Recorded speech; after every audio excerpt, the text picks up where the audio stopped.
अष्ट सिद्ध सूरी उपाध्याय साधु सर्व अर्थ के प्रकाशी मांगलिक उपकारी है। तिनको स्वरूप जान रागते भई जो भक्ति काहे को नवाई स्तुति को ऊंचाई है। धन धन तिन हित काजी सब आज गाए कर जोड़े बार बार वंदना हमारी है। मंगल कल्याण सुख सो हम चाहते हैं। हो मेरी ऐसी दशा जैसी तुमदारी है। हो मेरी ऐसी दशा जैसी तुमदारी है।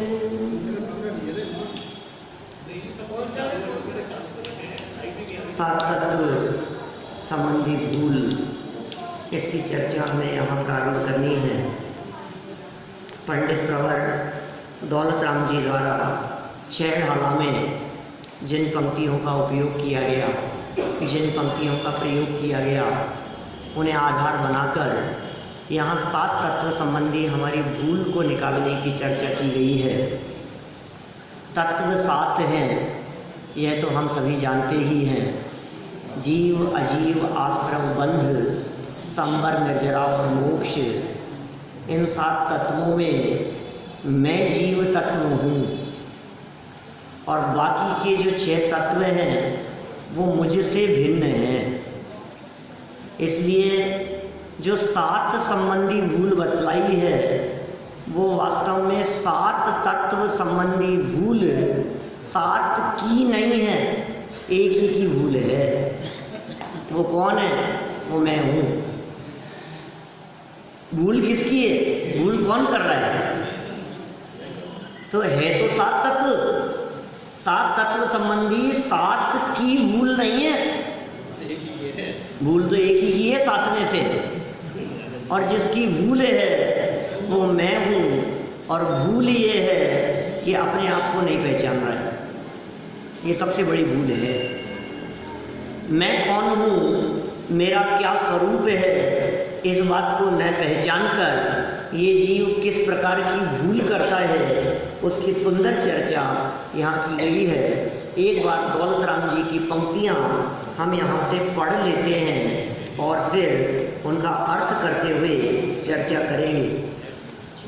6 लाइनें हैं जो जीव तत्व का वर्णन, जीव और अजीव तत्व संबंधी भूल को बतलाने के लिए दी है। 6 लाइनें, और बाकी आधी आधी एक लाइन में बाकी तत्वों संबंधी भूल बतलाई है।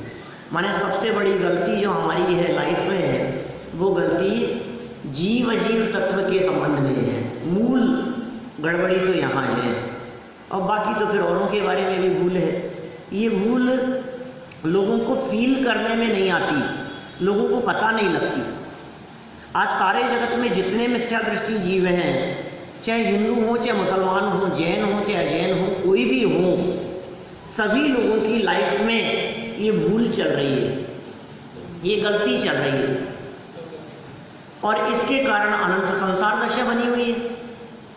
संसार दशा का अभाव नहीं हो रहा है, मोक्ष मार्ग जीवन में प्रकट नहीं हो रहा है, इसके दुखों का अंत नहीं हो रहा है। इसे, इस मिथ्यात्व को कहते हैं 7 तत्व संबंधी भूल, और इस मिथ्यात्व को कहते हैं अग्रहीत मिथ्यात्व।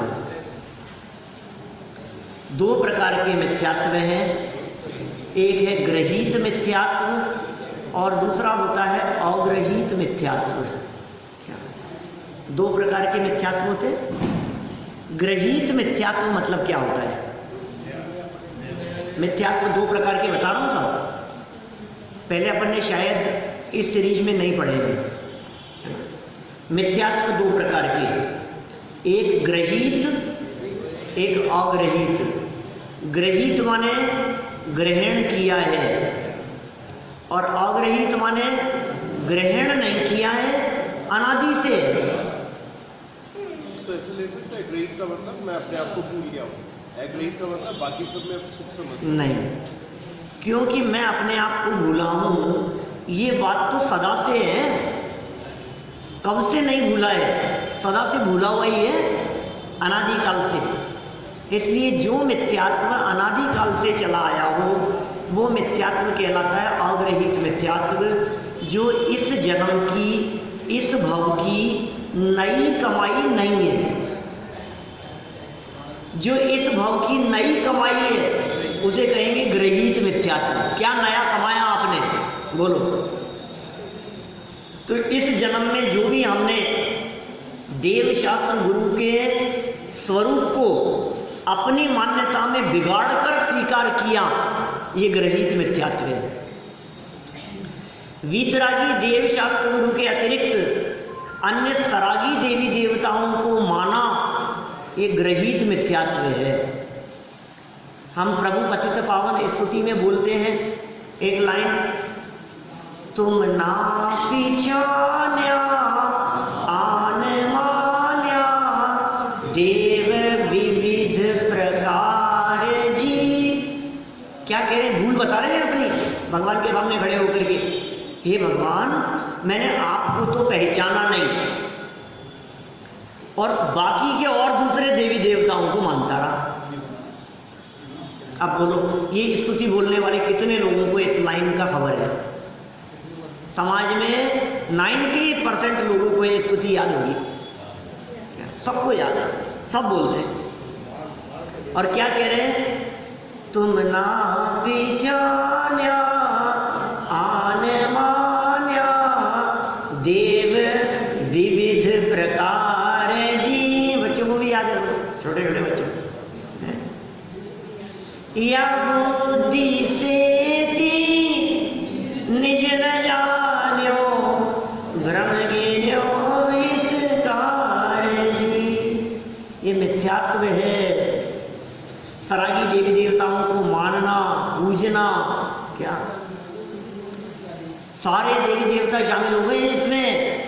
एक एक व्यक्ति के नाम लेने की जरूरत नहीं है, लेकिन जैन कुल में जन्म लेकर के भी, चाहे वे क्षेत्रपाल जी को मानते हो, चाहे पद्मावती माता को मानते हो, चाहे धर्मेंद्र जी को मानते हो, मानते तो हम भी हैं क्या, लेकिन कोई पूजने योग्य मानता हो क्या? बोले ये मिथ्यात्व है, ये ग्रहित मिथ्यात्व है। अभी अन्य देवी देवताओं की शरण में जाए जो जैन मान्य नहीं है, ऐसे देवी देवताओं के पास में जाए तब तो बात ही नहीं है कुछ भी। ये इतना गाढ़ा मिथ्यात्व है जो नई कमाई है इस मनुष्य जन्म की। आपको कल्पना नहीं है ये कितना बड़ा पाप है, ये ग्रहित मिथ्यात्व। हाँ, खोटी कमाई है ये। ग्रहित मिथ्यात्व कितना बड़ा पाप है, मैं इसका अंदाजा नहीं लगाने की बात कर सकता। आपको अंदाजा नहीं है, आपको कल्पना नहीं है। जो लोग कुल देवी के नाम पर, अभी हम यहाँ से बम्बई जाएंगे ना, बम्बई में जब भी जाते हैं लोग मिल ही जाते हैं ऐसे। बम्बई में जितने लोग जैनियों के परिवारों में हैं वहाँ, उन सब के कुल देवी कुल देवता कहीं ना कहीं राजस्थान में मिलते हैं। और साल में एक बार अपने कुल देवी के दर्शन करने के लिए जाते हैं। ये तो हमारे पूर्वज हैं, ये तो हमारे बड़े हैं, ये तो क्या है, पितर है। ये जो मान्यता है इसको कितना बड़ा पाप कहा है।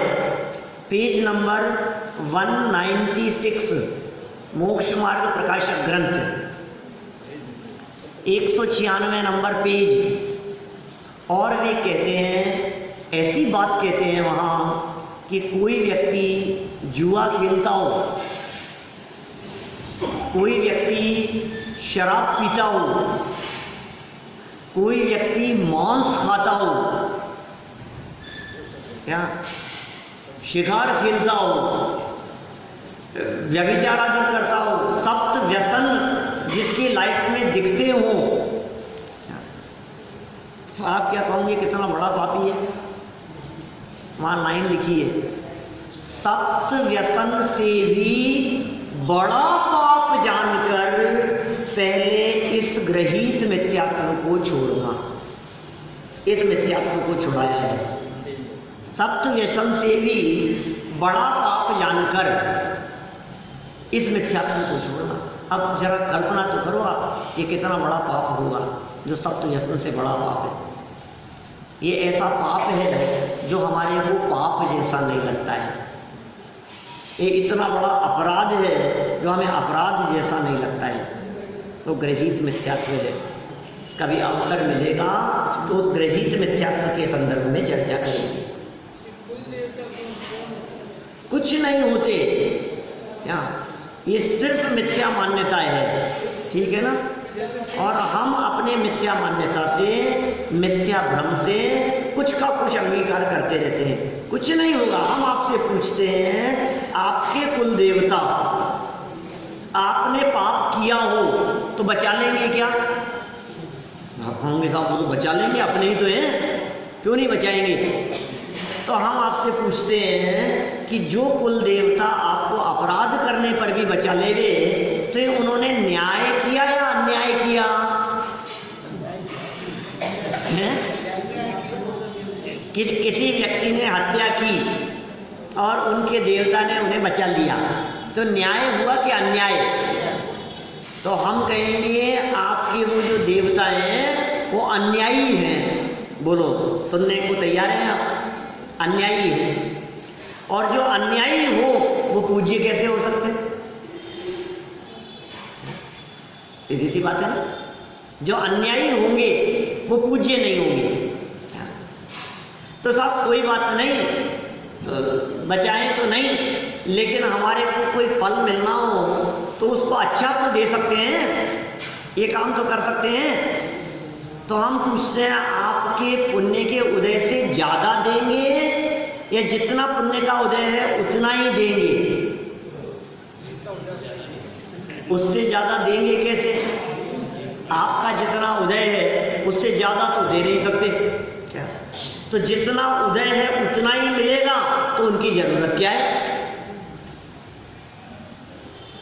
भाई साहब, जैसे ही कर्म सिद्धांत को भी व्यावहारिक दृष्टि से ये जीव समझ लेता है, तुरंत ये बात समझ में आ जाती है कि जगत में कोई भी तुम्हारा सुधार बिगाड़ करने वाला नहीं है।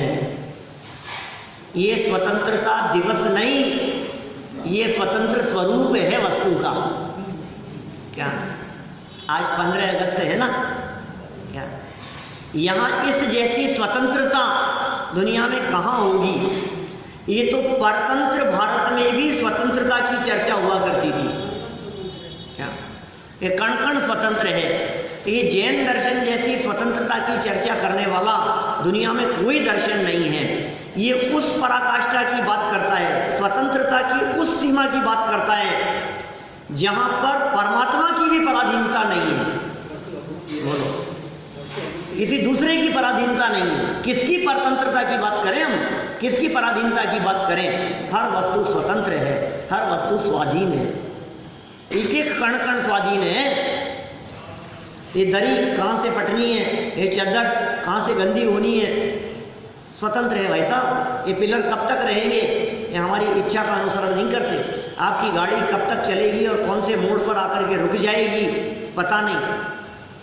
और शरीर की तो चर्चा करते ही हैं हम लोग बार बार। एक एक परमाणु का परिणमन अपनी स्वतंत्र योग्यता से होता है। प्रत्येक कण, प्रत्येक जन, जन जन की स्वाधीनता और स्वतंत्रता। तो जहां स्वतंत्र दर्शन की बात है वहां परतंत्रता कहाँ आ गई? ईश्वर की परतंत्रता, देवी देवताओं की परतंत्रता। अरे हम तो यहां तक बात करते हैं कि हमें मुक्त होने के लिए कर्मों की भी परतंत्रता नहीं है। क्या ये जीव कर्म के भी अधीन नहीं है? अपने स्वाधीनता से अपने स्वरूप को जानकर, पहचानकर ये जीव मुक्ति की प्राप्ति कर सकता है।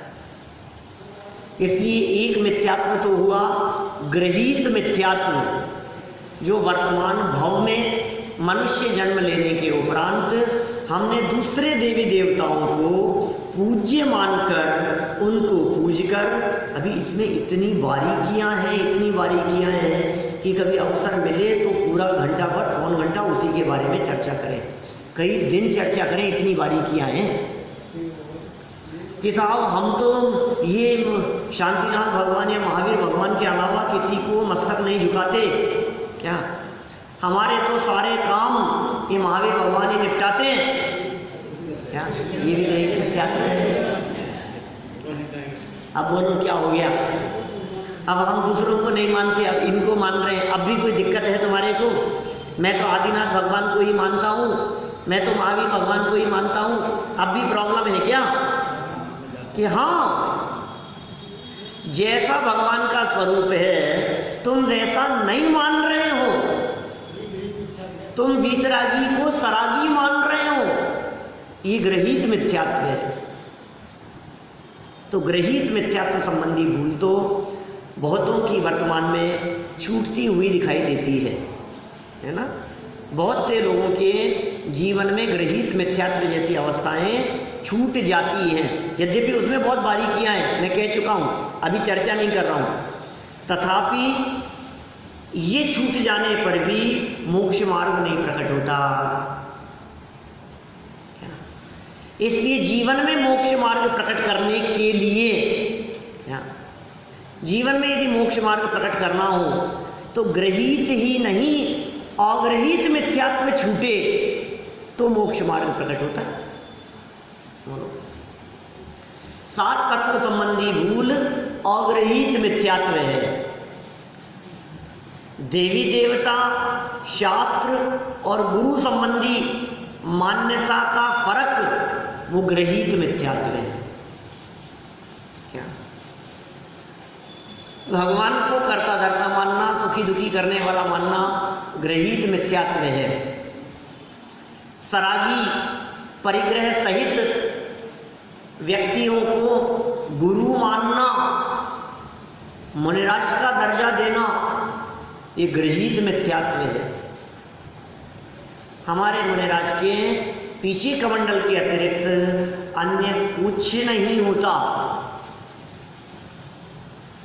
शास्त्र की बात कही है, वो भी क्षेत्र काल परिस्थिति अनुसार बस। तो ये तीन के अलावा चौथा उपकरण ही नहीं है उनके साथ में। अब यदि कोई और परिग्रह माने और परिग्रह सहित को गुरु माने, वे ग्रहित मिथ्यात्वी है। तो ये चीज तो पहले छूटनी चाहिए। ग्रहित मिथ्यात्व माने अन्य मत की श्रद्धा। साहब आप तो बहुत राग द्वेष फैलाने की बात करते हो, ये बातें तो ऐसा समाज टूटता है भाई साहब इन सब बातों से। आप ऐसा प्रयास क्यों नहीं करते कि समाज जुड़े,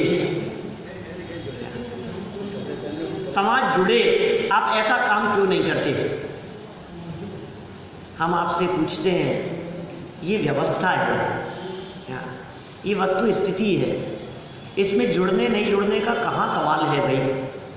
एक व्यक्ति ज्वेलरी का शोरूम खोल करके बैठता है और अपने शोरूम पर वो अंदर समझ लीजिए आप कपड़ों के थान नहीं रखता बेचने के लिए, तो क्या वो तोड़ने के काम करता है?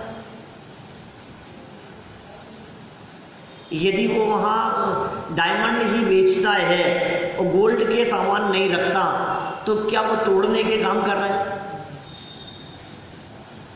एक डॉक्टर है, यदि वो डॉक्टर मान लो मनुष्यों का इलाज करता है और पशुओं का नहीं करता, तो क्या तोड़ने का काम कर रहा है? यदि वो हार्ट स्पेशलिस्ट है और सिर्फ हार्ट का ही इलाज करता है, तो क्या वो दूसरे मरीजों का विरोधी है? आप कैसे इस बात को विरोध की श्रेणी में ले सकते हो? हम तो स्वरूप बतला रहे हैं भाई। जैन दर्शन का ये स्वरूप है, जैन मान्यता का ये स्वरूप है। सामाजिक व्यवस्थाएं, मानवता की चर्चा वो अलग है। जब हम मानवता की अपेक्षा से बात करेंगे तो फिर सब जाति धर्म संप्रदायों से उठकर मनुष्य मात्र के कल्याण की बात करेंगे, वो सार्वजनिक बात होगी। इसलिए धर्म सार्वजनिक नहीं होता, धर्म पर्सनल होता है। क्या कहा हमने? धर्म समाज का नहीं है, धर्म सार्वजनिक नहीं है, धर्म समूह में नहीं होता। यहाँ सभा में आकर के रोजाना बैठ करके प्रवचन सुनते हैं तो आप ये मत समझ लेना हम लोग साथ में धर्म कर रहे हैं। साथ में बैठकर यदि पूजन कर रहे हैं तो ऐसा मत समझना हम लोग सब साथ में धर्म कर रहे हैं। धर्म साथ में नहीं होता, धर्म तो अकेले में होता है। धर्म तो व्यक्तिगत चीज़ है, पर्सनल चीज़ है। हाँ, यहाँ बैठे बैठे भी सुनते हुए आप यदि व्यक्तिगत कल्याण में उसका उपयोग करते हैं, उपयोग की एकाग्रता पूर्वक आप अपने स्वरूप को जानने का प्रयास करते हैं, तो ये आपका व्यक्तिगत धर्म है। ध्यान अकेले में हुआ करते हैं, ध्यान समूह में नहीं होते। आत्मा का ध्यान, आत्मा का चिंतन। जब हमें आंख बंद करके ध्यान करना है, तो फिर आंख बंद करके ध्यान करने के लिए भीड़ की क्या जरूरत है? ये तो व्यक्तिगत चीज है ना हमारी। वो ध्यान, वो साधना, वो अभ्यास, वो मोक्ष मार्ग की तरफ बढ़ना, ये सब व्यक्तिगत चीजें हैं। इसलिए ये जो गृहीत मिथ्यात्व मेरे में है या नहीं, लोग कहते हैं आप उनको नहीं मानते, लोग कहते हैं आप उनको नमस्कार नहीं करते, लोग कहते हैं आप उनके यहाँ नहीं जाते। भाई साहब, हमारे यहाँ पड़ोस में एक हार्ट का डॉक्टर है और हमें हार्ट की प्रॉब्लम हुई है। आप दिखाएंगे पड़ोस वाले को? दिखा सकते हैं, लेकिन हम निर्णय करेंगे कि उसे दिखाना कि नहीं दिखाना। इसका निर्णय हम करेंगे कि पड़ोस वाले को दिखाना है कि यहाँ से बम्बई जाकर के दिखाना है, ऑपरेशन जयपुर में करवाना है कि ऑपरेशन अहमदाबाद में करवाना है कि पुणे में करवाना है। बोलो, कहाँ ऑपरेशन कराना, इसका निर्णय कौन करेगा? अब यदि मैं जयपुर छोड़कर बम्बई जाकर डॉक्टर से ऑपरेशन करवाऊं और आस पड़ोस वाले ये कहने लगे कि ये तो हमारे इन डॉक्टर साहब के विरोधी हैं, अरे भाई, विरोधी का क्या सवाल है? ये तो मेरे जीवन मरण का सवाल है। क्या मुझे मेरा इलाज करना है, तो साहब ये भी तो डॉक्टर हैं। अरे होंगे भाई, लेकिन मैं अपने लिए सोचूंगा, मेरे को इसमें ये कॉम्प्रोमाइज़ नहीं करना है। क्या फिर ये भी तो है, पढ़ाई तो इन्होंने भी की होगी ना, हम मना नहीं कर रहे। क्या जब मेरे जीवन मरण का सवाल है, मेरे जन्म जन्मांतरों का सवाल है, तो फिर किसके आगे मस्तक झुकना और किसके आगे नहीं झुकना, ये मेरा व्यक्तिगत निर्णय है।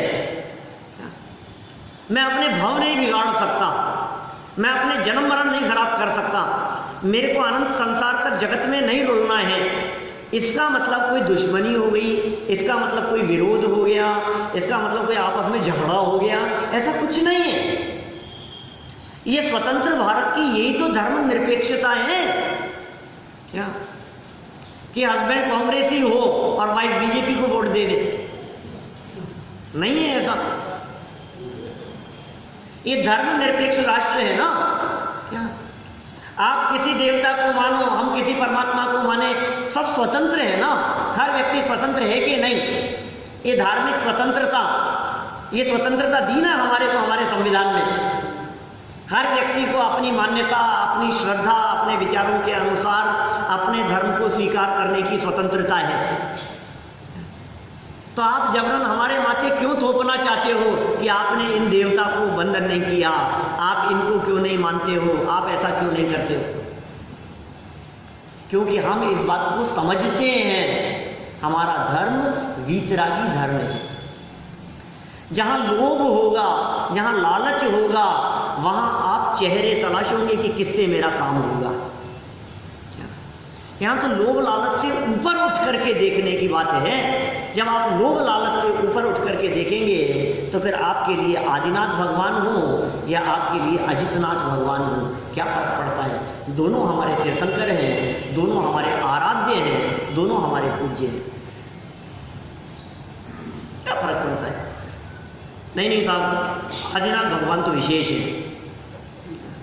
अगर आदिनाथ भगवान के बाद में बीच वाले 4-5 तो नहीं, लेकिन पद्मपुरा भगवान तो उनको भी छोड़ो, कोई बात नहीं। चंद्रपुरा भगवान, अजितनाथ संभवनाथ में क्या ऐतराज है आपको? अभिनंदननाथ जी की क्या बुराई है? सुमतिनाथ जी में आपको क्या ऐतराज है? अनंतनाथ भगवान को तो आप याद ही नहीं करते। मल्लीनाथ है, मुनि सुव्रत है, इन तीर्थंकरों को कौन याद करता है? धर्मनाथ भगवान की कब आपने जयकारा लगाया था धर्मनाथ भगवान का? वो सब शनि देवता की मेहरबानी है, मणिसुव्रतनाथ भगवान कहाँ ग्रहों से जोड़ लिया है हमने। ये सब ग्रहित मिथ्यात्व की श्रेणी में जाएगा। ग्रहों से जोड़ लेना क्या ये इससे ये ग्रह में शांति होगी, इन भगवान को पूजने से इन ग्रहों में शांति होगी, ये इससे भाव बिगड़ रहे हैं भाई साहब। इसलिए मैं तो ये यहाँ चूंकि मिथ्यात्व का प्रकरण है ना, इसलिए मेरा भाव बना कि मैं कुछ कहूँ उसके संबंध में। अनंत संसार बढ़ाने का काम है। आप जैन धर्म को नहीं समझ रहे हो। जैसे जगत में अन्य देवी देवताओं के यहाँ हिंदू मतावलंबी दूसरे मतावलंबी मन्नत मांगने की भावना रखते थे, तुमने महावीर जी और तिजारा जाकर के भी वो मन्नत मांगने का काम कर लिया, तो क्या हुआ कि दोनों एक जैसे हो गए। हमने तो मन्नत मांगी है, हम तो ये काम यदि हमारा हो गया तो बस ले जाएंगे महावीर जी के लिए, तिजारा वाले बाबा के दर्शन कराने के लिए ले जाओ, ले जाने के लिए कौन मना कर रहा है। लेकिन तुमने जो ये मान्यता रखी है ना, तकलीफ तो उस मान्यता में है, दर्शन कराने में गलती नहीं है। सबको दर्शन कराओ, सबको ले जाओ, भावना तुम्हारी बहुत अच्छी है, लेकिन इस भावना के पीछे जो तुम्हारे अंदर में कहीं कुछ छिपा है, चोर क्या। कभी कभी हम ऐसा भी कह देते हैं, अपने कार्य को कराने के लिए भगवान को रिश्वत देने की कहता है, सोचता है हे भगवान ये काम हो जाएगा तो मैं ऐसा करूंगा तुम्हारे लिए, ऐसे रिश्वत देने की बात करता है। तो अच्छा नहीं है ये। एक जगह ऐसा हुआ, जब हमने इस प्रकार की बात कही तो सभा खत्म होने के बाद एक सज्जन ने हमसे आकर के कहा, तो पंडित जी यदि ऐसा कर ले रहे कि भगवान मैं ऐसा पहले ही कर देता हूं तुम्हारे लिए, फिर तो काम हो जाएगा, एडवांस दे देवे क्या बात एक ही है, चाहे पहले दो चाहे बाद में दो, लेकिन तुम्हारे दिमाग में जो ये बैठा हुआ है कि ऐसा करने से मेरा भला हो जाएगा, ये मिथ्यात्व है, ये ग्रहित मिथ्यात्व है। और कैसा मिथ्यात्व कहा अभी हमने, मांस भक्षण करने से ज्यादा बड़ा पाप है। अब बोलो कौन सुने और कौन सुनाए ऐसी बात है? अभी किसी को कहो तो ऐसा लगता है ये मैं मांस तो उसका खोल के बता रहा हूँ, शब्द तो ये है, सप्त व्यसन से भी बड़ा पाप है, ये शब्द है, सप्त व्यसन से बड़ा पाप है। और आपको यदि भरोसा नहीं हो इन सब बातों पर, और अभी 10, 15, 20 मिनट में क्या कह सकते हैं और कितना कहेंगे हम, मोक्ष मार्ग प्रकाशक पर 6ठे अध्याय पर जब हमने प्रवचन किए थे, आप उन प्रवचनों को सुनना। मैंने 2 महीने तो चली होगी चर्चा, इतने प्रवचन होंगे उस 6ठे अध्याय पर। हमारी मान्यताएं, हमारा ग्रहित मिथ्यात्व, हमारे देवी देवताओं के प्रति जो आस्था और श्रद्धा है, मैं श्रद्धा तोड़ने की थोड़ी ना कह रहा हूं, श्रद्धा रखो, लेकिन क्या श्रद्धा, हमें भी श्रद्धा है, पद्मावती माता के ऊपर भी पूरी श्रद्धा है हमारे को। क्या बात कर रहे हो आप? क्या पूरी श्रद्धा है कि वो हमारा रंच मात्र भी भला बुरा नहीं कर सकते, ये पक्की श्रद्धा है। हमें ये पूरी श्रद्धा है कि वे नमस्कार करने योग्य नहीं है, ये श्रद्धा है हमारे को। ये मैं अकेला नहीं कह रहा हूं, ये बात है शुद्ध आमनाएं की, ये शुद्ध दिगंबर जैन दर्शन है, जिसे 13 पंथ नाम दे दिया गया। वास्तव में ये 13 पंथ और 20 पंथ ये झगड़े की बात नहीं है, ये तो जैनत्व की सुरक्षा की बात है भाई। हम कोई 13-20 के झगड़े की बात नहीं कर रहे हैं, हम तो ये कह रहे हैं आप यदि 20 पंथी हैं तो भी आप एक बार गहराई से समझो तो सही कि हम किसके उपासक हैं और हम क्यों उपासना करते हैं, हम क्यों पूजा करते हैं, हम क्यों भक्ति करते हैं, हम जिनेंद्र देव के चरणों की शरण में क्यों आते हैं, आखिर वे पूज्य क्यों हो गए हैं। एक बार इसका विचार करो शांति से। आप यदि शांति से इस बात का विचार करेंगे कि ये पूज्य क्यों हैं, तो आपको पता लगेगा इन्होंने घर छोड़ा, परिवार छोड़ा, बिजनेस छोड़ा, बाहर में ही नहीं अंदर से उन सब के प्रति राग छोड़ा, मुनि हुए। फिर सर्व प्रकार की विकृतियां और कषाएं अंदर से नष्ट हो गई। फिर वे परमात्मा हुए, पूर्ण वितरागी हुए, सर्वज्ञ हुए, सर्व आत्मिक गुण उनके प्रकट हुए, तब जाकर के वे पूज्य हुए। क्या? तो पूज्य कौन है? विकार से रहित हैं, वे पूज्य है ना। आप तो विकार से रहित और विकार से रहित, आपके लिए तो सभी देवी देवता एक समान हो गए। कैसी बात कर रहे हो आप? सब समान नहीं है, जो जैसे हो उन्हें वैसा जानना, इसका नाम जैन दर्शन है। इस निर्णय के बिना, इस ग्रहित मिथ्यात्व के छूटे बिना ये अग्रहित मिथ्यात्व नहीं जाता है। आपके हृदय में तनिक मात्र भी श्रद्धाएं हैं अन्य की, तो इसका मतलब आप ये इनको भला नहीं मानते हो। दो चीजों को कैसे भला मान सकते हैं? हिंसा को भी भला माने और अहिंसा को भी भला माने। हम यदि अहिंसा की बुराई करें तो हिंसा करने वालों को बुरा लगे। टोडरमल जी ने एग्जाम्पल दिए मोक्षवाद प्रकाशक में ऐसे। उन्होंने कहा हम शराब का निषेध करें और कलाल को बुरा लगे। कलाल समझते हैं? शराब बनाने वाला, बेचने वाला। हम शराबबंदी की चर्चा करें, हम लोगों में उपदेश देवें कि शराब नहीं पीना चाहिए, वो कहे यार ये मेरे बिजनेस पे लात मारते। हम कुशील व्यभिचार की बुराई करें और वैश्या को बुरा लगे, तो ये तो उचित नहीं है भाई। हम क्या करें? उपदेश तो ऊंचा चढ़ने के लिए दिया जाता है, हम तो सही मार्ग बतला रहे हैं, हम तोड़ने की कहाँ बात कर रहे हैं। हम किसी बिजनेस की प्रशंसा करें, हम निर्दोष आचरण की बात करें, तो निर्दोष आचरण का अर्थ सदोष की निंदा करना या तोड़ना हो गया क्या? ऐसा तो नहीं है। बहुत जगह पर इनसे अधिक महिमा यदि किसी और की आ रही है, मैंने देखा है लोगों को भगवान के पास अंदर तो चक्कर लगाने के लिए जाते हैं, टाइम तो पूरा बाहर ही बिताते हैं, दरवाजे पर बैठे हुए के पास ही। बोलो, ऐसा लगता है हमारा काम इनसे सधेगा। नहीं भाई, ये द्वार पर बैठे हैं, ये द्वारपाल हैं। कई लोग ऐसा भी तर्क करते हैं कि जिस तरह से राजा से मिलने के लिए जाओ तो द्वारपाल से भी दुआ सलाम करना पड़ता है। तो ऐसे यदि हमने कर लिया तो क्या दिक्कत है द्वार पे बैठे हुए से? तो हम ये कहेंगे भाई साहब सुनो, जिन लोगों का डायरेक्ट संपर्क राजा से हो क्या वो उनको दुआ सलाम नहीं करते। और कभी कभी ऐसा भी हो जाता है कि किसी मालिक के सामने क्या उसके ड्राइवर को, मालिक के सामने उसके नौकर को बहुत ज़्यादा वैल्यू दे दी जाए तो उसमें वो मालिक अपमान महसूस करता है। क्या समझ में आ रही है ये बात?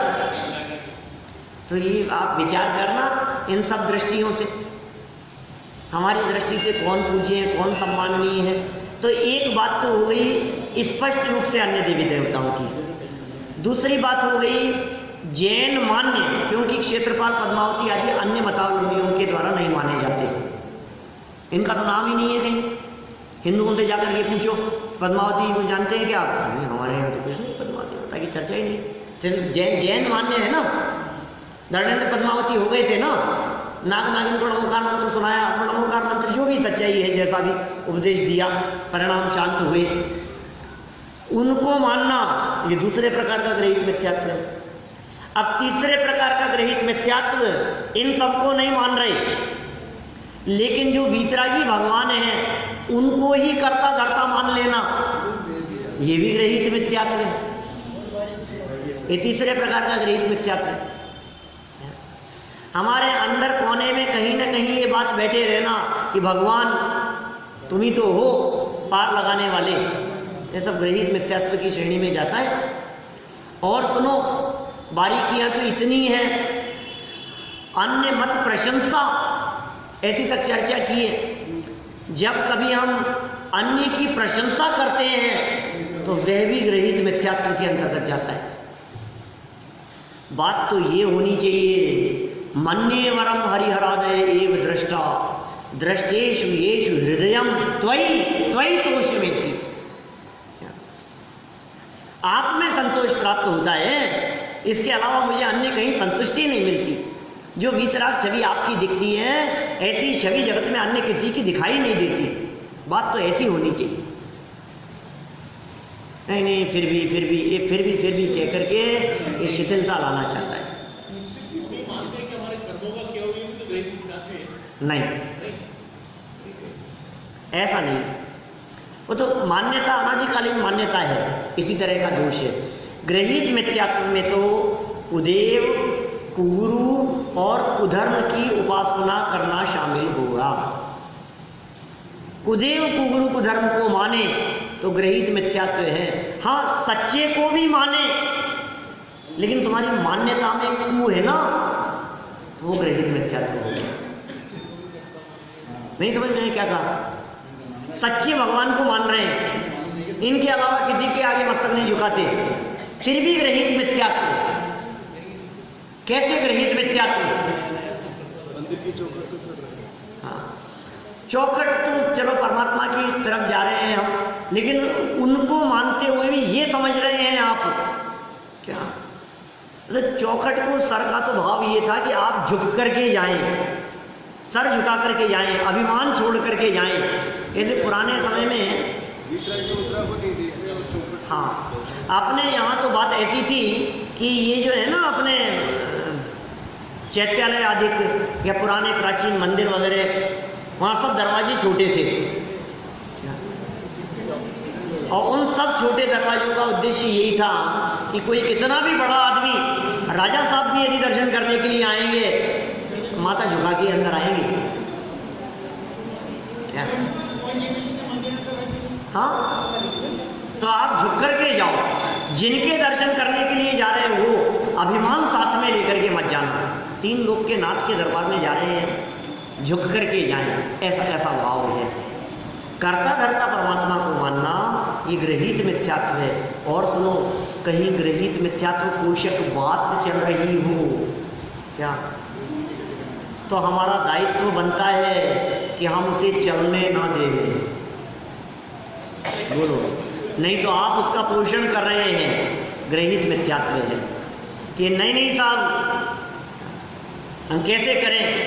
आप में सामर्थ्य है तो आप उसका निषेध करें, आप में सामर्थ्य है तो आप भरी सभा में खड़े होकर के बोले, आपके पास में सामर्थ्य है तो आप माइक से ये बात कहें कि हमारे यहाँ ऐसा नहीं है।